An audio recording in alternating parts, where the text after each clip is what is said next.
میرا یہ خیال نہیں تھا. I have to accept that. اور آسٹریلیا کے لوگ چھا گئے. میری ایکسپیکٹیشن کو غلط ثابت کر دیا انہوں نے, مور دین ایکسپیکٹیشنس. یہ میری دلی خواہش بھی تھی. یقین کر میں نے بڑے انٹرویوز کیے ہیں, آپ لوگ دیکھتے ہیں سارے مین اسٹریم سیاستدان وغیرہ.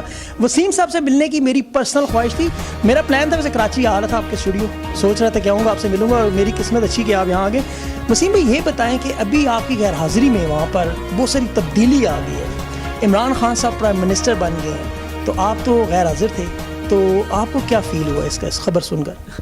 ہاں دیکھیں, میں الیکشن کے سارے پروسیس میں تو وہاں پر تھا, اور جب ریزلٹس پچھلے 5-6 دنوں میں نہیں تھا, تو پچھلے 5-6 دنوں میں جو ڈیولپمنٹس ہوئی ہیں وہ بہت امپورٹنٹ ضرور ہے, لیکن اس میں سے کوئی بھی ان ایکسپیکٹڈ ڈیولپمنٹ نہیں ہوئی ہے. ہمیں تھا اندازہ کہ خان صاحب وزیر اعظم بن جائیں گے, چونکہ نمبرز پورے تھے اور ساری چیزیں امپورٹنٹ ہیں, لیکن ایسا کوئی سرپرائزنگ ایلیمنٹ نہیں ہے.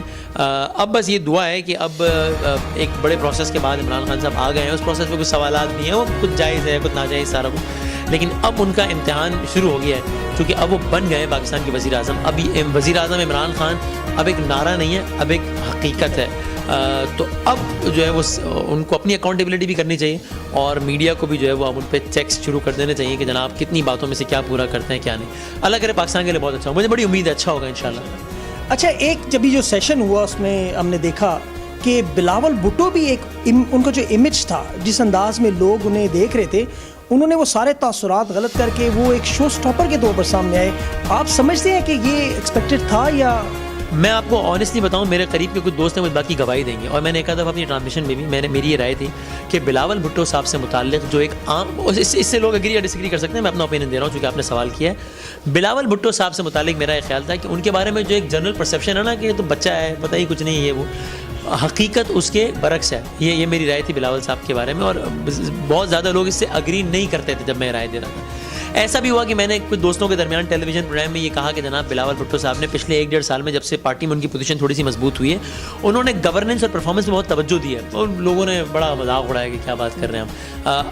کل کی پرسوں کی تقریر کے بعد بہت سارے لوگ اب ان کی تعریف کرتے نظر آ رہے ہیں. مجھے بہت ایکسپیکٹیشن ہے بلاول بھٹو زرداری صاحب سے, اور پیپلز پارٹی کا جو حالیہ تاریخ میں جو ایک مسخ شدہ چہرہ ہے نا بلاول بھٹو زرداری صاحب, اس میں بہت مختلف روپ ہیں پیپلز پارٹی کا, اور پیپلز پارٹی اور پاکستان کے لیے بلاول بھٹو میرے خیال میں ایک اچھی خبر ہے. اس کا مطلب یہ نہیں ہے کہ وہ غلطیاں نہیں کرتے, اس کا مطلب یہ نہیں ہے کہ وہ ہم تنقید بھی کریں گے, سب کچھ کریں گے, لیکن میرا خیال ہے کہ اس حبس کے ماحول میں بلاول بھٹو ایک اچھا اضافہ ہے پاکستان کی سیاست میں. اچھا وسیم بھائی, ابھی آپ نے تو گراؤنڈ کور کیا, آپ کے پروگرام ہم نے دیکھے, فالو کرتے ہیں, آپ نے دیکھا جیپ کا تاثر اور وہ جو لوگوں کے ذہن میں تاثر تھا, ابھی بھی سوشل میڈیا پہ وہی بحث بار بار کہ جی لایا جا رہا ہے. بلاول بھٹو نے بھی اینڈ میں سلیکٹڈ کا ورڈ یوز کر دیا. آپ نے تو کور کیا گراؤنڈ میں, کراچی میں کیا واقعی تبدیلی آئی کہ یا لائی گئی, کیا تاثر ہے آپ کے؟ دیکھیں, ایک تو ظاہر ہے آج کی حقیقت یہ ہے کہ عمران خان صاحب وزیر اعظم بن گئے ہیں, تو اب اس پروسیس کو تو آگے چلنا چاہیے. ہاں یہ ضرور ہے کہ بہت سارے ایسے سوالات یا ایسی ہیپننگز ہیں جن کے جوابات ملنے چاہیے, اور جن کے جوابات نہیں ملے تو جو لوگ اس طرح کی باتیں کر رہے ہیں ان کی بات میں تھوڑا سا وزن پڑ جائے گا. تو میں کوانٹیفائی تو نہیں کر سکتا کہ کتنا پرسنٹ کیا ہوا, کتنا پرسنٹ کیا ہوا, لیکن میں امید ضرور کرتا ہوں کہ بہت ساری چیزیں جیسے ابھی ویسے نہ ہوتی تو اچھا تھا, اس سے زیادہ بہتر انداز سے معاملات آگے بڑھ سکتے تھے. تو اللہ کرے ہم پاکستان میں ایک ایسے مقام پہ پہنچ جائیں کہ جہاں پر الیکشنز جب ہوں تو اس پہ جیتنے والے کو یقین ہو کہ میں جتوایا نہیں گیا ہوں, ہارنے والے کو بھی یقین ہو کہ میں ہروایا نہیں گیا ہوں. اس لیکن میں کچھ ایسے سوالات ضرور تھے جن کے جوابات مل جاتے تو اچھا تھا, یا کچھ چیز ایسی تھی جو نہ ہوتی تو بہتر تھا. ہمارے پروگرام کے توسط سے ہم نے زلفی بخاری سے بات کی, ہم نے نعیم الحق صاحب سے بات کی, پی ٹی آئی کی جو کیبنٹ سے ہمارے کلوز جو اس وقت بات چل رہی ہے روزگار, خوراک اور رہائش, اس پہ فورن انویسٹرز ان کی مدد کرنے کو تیار ہے اس وقت. کیا آپ کو لگتا ہے کہ وہ ایک ایسا پلیٹ فارم ہمیں پرووائڈ کر سکتے ہیں کہ جس میں فورن انویسٹر وہ اعتماد لے کر آئے, کیونکہ آپ تو بڑے کلوز سے اس پروسیس کو دیکھتے ہیں؟ دیکھیں, اگر پاکستان کی کوئی وزارت عظمیٰ پہ بیٹھی ہوئی شخصیت ایسی ہے جو کہ فورن انویسٹر کو اٹریکٹ واقعی کر سکتی ہے تو اس کا نام عمران خان ہے. ان کی کرزما, ان کی فورن جو پاکستانی رہتے ہیں بیرون ملک مقیم, پاکستان جو بیرون ملک مقیم جو پاکستانی ہیں ان میں عمران خان کی بڑی اپیل ہے.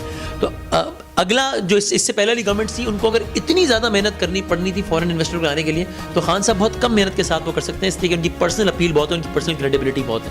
اگر یہ کام اس دور میں بھی نہیں ہو پایا تو پھر کبھی نہیں ہو پائے گا, اس لیے ہونا چاہیے میرا خیال. ایک آخری سوال ہے بس ان سے معصومانہ سا.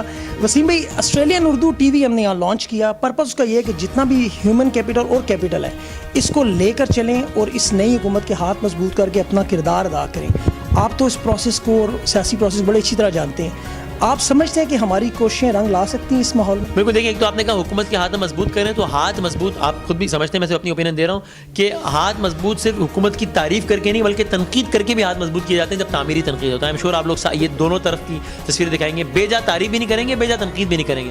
اور بہت اچھا ہے کہ اگر دیار غیر میں ایک ایسا پلیٹ فارم ہے جو کہ مادری زبان کو پروموٹ کر رہا ہے, جس کا نام ہی اردو کے حوالے سے آسٹریلین اردو ہے, تو آئی ایم شیور کہ انشاءاللہ آپ لوگوں کی نیتیں صاف ہیں, اگر جو کہ آئی ایم شیور کہ ہیں, کیوں نہیں ہوں گی, تو کامیابی سے کوئی نہیں روک سکتا انشاءاللہ. وسیم بھائی بہت بہت شکریہ آپ کا ٹائم دیا. انشاءاللہ آپ سے کراچی میں ملاقات ہوگی آپ کے اسٹوڈیو میں. بہت شکریہ. السلام علیکم.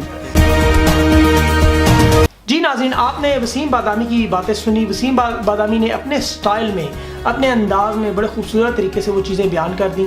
ہماری خواہش ہے کہ پاکستان سے مزید لوگ آئیں. جب میں اس فنکشن میں گیا تو میں بڑا حیران ہوا کہ جس انداز میں آسٹریلین پاکستانی اپنے ان مہمانوں کو ویلکم کرتے ہیں, جس پرجوش انداز میں یہاں پر ایک لوگ آئے ہوئے تھے.